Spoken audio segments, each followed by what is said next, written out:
Se celebró el Día Mundial del Medio Ambiente. Vimos nosotros acciones por parte de una amplia comitiva del Partido de la Liberación Dominicana, y hoy día hemos querido traer como invitado al señor Alfonso Ureña. Alfonso, no conocemos tú y yo, ¿verdad? No hemos visto, sí, sí, claro que sí. Cualquier cantidad de veces. Sí, totalmente. Alfonso es titular de la Secretaría de Recursos Naturales y Medio Ambiente del Partido de la Liberación Dominicana, y vamos a abordar un tema sumamente interesante, actual, y que demanda que le pongamos muchísima atención, porque ya Carlos y yo estábamos hablando de que todas las cosas que están pasando y estos fenómenos que vemos, en verdad la naturaleza está diciendo: no, espérate, nunca me cuidaste. Y nos hemos descuidado mucho en ponerle atención a nuestra casa grande, que es el planeta Tierra. Vamos dándote la bienvenida, corazón, por supuesto. Pues hablar como punto de partida de que yo los vi a ustedes en el río Nizao, estaban haciendo siembras de árboles. De hecho, aquí Alfonso nos facilita un manifiesto sobre cuál es la situación, no solamente en el río Nizao, sino también a nivel general en la República Dominicana, si entiendes que se han hecho los esfuerzos necesarios para seguir dando pasos hacia adelante de algo que es urgente. Muy buenas tardes, muchas gracias por la invitación. Para mí es un honor compartir con usted y con todo el público que se da cita en Aquí Entre Nos. Bueno, déjeme decirle que nosotros como Secretaría de Medio Ambiente, la semana pasada, en ocasión a conmemorarse el Día Mundial del Medio Ambiente, el jueves de la semana pasada, pues quisimos hacer algo diferente. Quisimos, en lugar de ir a hacer una ofrenda floral o hacer un enunciado desde la Casa Nacional, quisimos trasladarnos al territorio, al lugar donde ocurren los hechos, y levantar, alzar la voz desde ahí. Una comisión de la dirección del partido estuvimos ahí presentes leyendo ese manifiesto, como usted muy bien señala. Y ahí básicamente lo que queríamos, número uno, alzar nuestra voz para crear una conciencia ambiental sobre los ilícitos medios ambientales que están ocurriendo a la luz y ante los ojos de cada uno de nosotros. Le comento que ese mismo día del Día Mundial del Medio Ambiente, a escasos metros de esa rueda de prensa que estuvimos realizando, pues se estaba extrayendo material del río, y no de manera artesanal, se estaba haciendo de manera industrializada prácticamente, porque había una pala mecánica, había volquetas de esas grandotas removiendo material de a menos de 30 metros del cauce del río Nizao, y bueno, ante los ojos de todo el mundo. Y lo que más nos llamó la atención es que apenas a 5 minutos de haber llegado a ese punto para hacer ese manifiesto, apareció una patrulla motorizada de la Policía Nacional, y como a los 10 minutos llegó una camioneta como una medida de refuerzo. Y lo que señala básicamente y nos sorprende es cómo las autoridades dominicanas para una cosa sí están muy atentas, pero para este caso, como es el cuidado de la naturaleza, de nuestros recursos naturales, pues donde nos preguntamos dónde está el CEMPA y las autoridades. ¿Qué se puede colegir, Alfonso? ¿Que hay complicidad de las autoridades? Evidentemente, porque eso es a la luz del día. Eso se hace en algunos lugares, se hace de noche. Inclusive ustedes recuerdan la triste muerte que le dedicamos a ese manifiesto, a la pérdida de Francisco Ortiz, sí, en el río Tireo hace más de un año, que él en la madrugada, según relata los hechos, cansado ya de lo que estaba sucediendo en el río Tireo, se colocó una maquinaria que él tenía para hacer las labores agrícolas, y eso le ocasionó la muerte, por una ausencia del Estado, por una ausencia de políticas públicas. Pero lo que tradicionalmente ustedes han visto en las últimas semanas que sucedió, y los influencers lo han estado, promocionando como algo bonito, que es el balneario de la Neverita. Eso es fruto del ilícito ambiental, de una excavación. Lo que tenemos ya no son ríos, sino zanjas en esa parte del río Nizao, y debemos hacer un llamado. O sea, hicimos el río Nizao por la importancia que supone sus recursos ecosistémicos.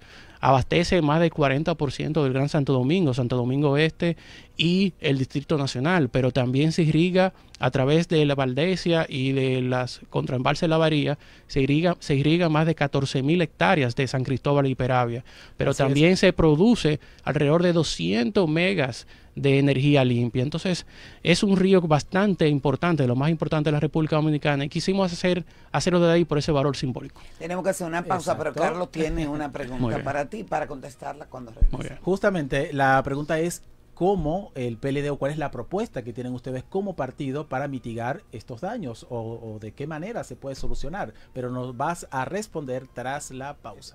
Pensaba en mucha gente que quizás está escuchando la propuesta y sabe lo que está pasando, pero va a decir, pero ven acá, ellos fueron gobierno, ¿qué están proponiendo? ¿De qué manera esto se puede solucionar o por qué no lo hicieron?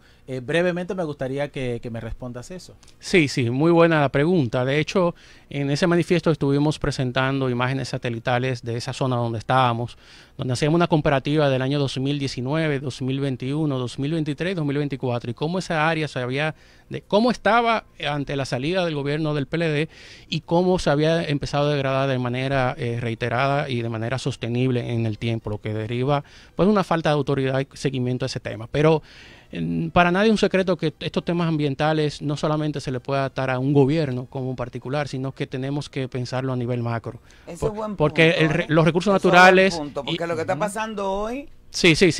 Y de hecho para eso en los gobiernos del PLD se denotó la importancia que había y se elaboró una ley de la 94-20, que es una ley de educación y comunicación ambiental, que manda a colocar materias en educación básica, inicial y media, inclusive en superior, los temas tan importantes como medio ambiente. ¿Por qué? Porque tenemos que empezar desde los más pequeñitos a crear esa cultura medioambiental, porque a veces en esos lugares tan recónditos, a veces ellos hacen una afectación medioambiental, pero ni siquiera tienen la conciencia del impacto que están generando ante esa intervención. Entonces, es importante, y de hecho en el manifiesto resaltamos esa falta de este gobierno que a más de 5 años no se ha implementado esta importante ley.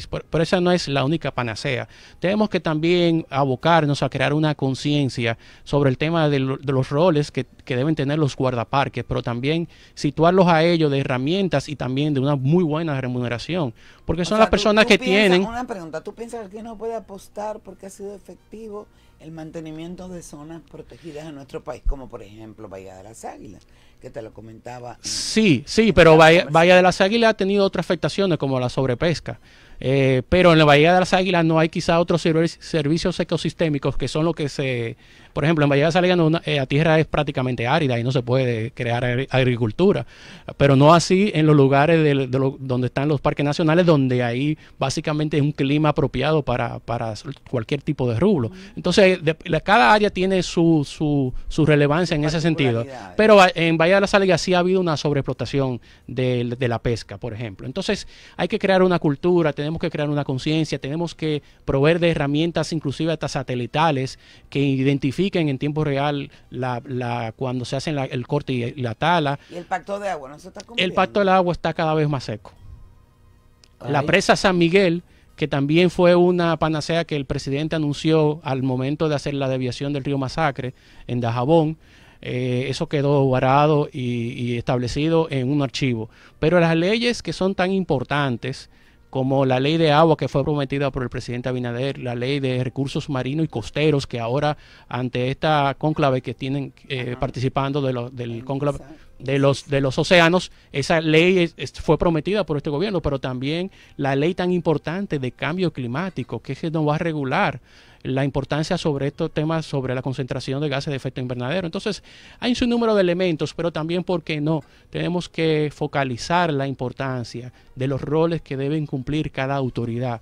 Yo le decía en off que a mí me sorprende mucho los países como Costa Rica, como México, por ejemplo, en Nuevo León, el gobernador de Nuevo León, que es un estado de México totalmente industrializado, ahí se hace una protección de los recursos naturales de manera ejemplar, pero también nosotros tenemos que abocarnos, porque nosotros tenemos figuras similares acá. Nosotros tenemos los alcaldes que deben asumir el control del territorio y la defensa de esos territorios, pero también los gobernadores, en este caso gobernadoras, deben asumir su rol y su importancia, porque de hecho he visto algunos lugares donde inclusive los ilícitos medioambientales han estado amparados hasta por los mismos gobernadores. En un momento dado diputados han sido removidos de su área, pero son los llamados a apoyar a las estructuras del Ministerio de Medio Ambiente en su labor. ¿Son cómplices también? Bueno, podemos citar algunos casos, pero no vamos a entrar en eso. Pero, por ejemplo, en Santiago no muy importante, de tala de varas, de árboles, en San José de la Mata, que se hizo muy público por ese tema. Tenemos los recursos, porque tú mencionabas otros países, y yo pregunto, ¿tenemos los recursos económicos como para poder hacer ese tipo de vigilancia y de crear leyes y todo esto? Muy buena pregunta. Realmente es un hecho que el Ministerio de Medio Ambiente no tiene los recursos suficientes para operar. Pero también no es menos cierto que aquí no hay una tacita de cristal que se pueda servir de ejemplo en la preservación y control de áreas protegidas. Es decir, si señalamos que no hay recursos, por lo menos garantízame que en los lugares tan importantes como Valle Nuevo, como el parque aquí en Los Haitises, por ejemplo, que se estuvo haciendo un operativo, Sierra de Bauruco, Nalga de Maco, es decir, hay lugares, la Madre de las Aguas, Valle Nuevo, por ejemplo, mire qué importancia tiene la Madre de las Aguas.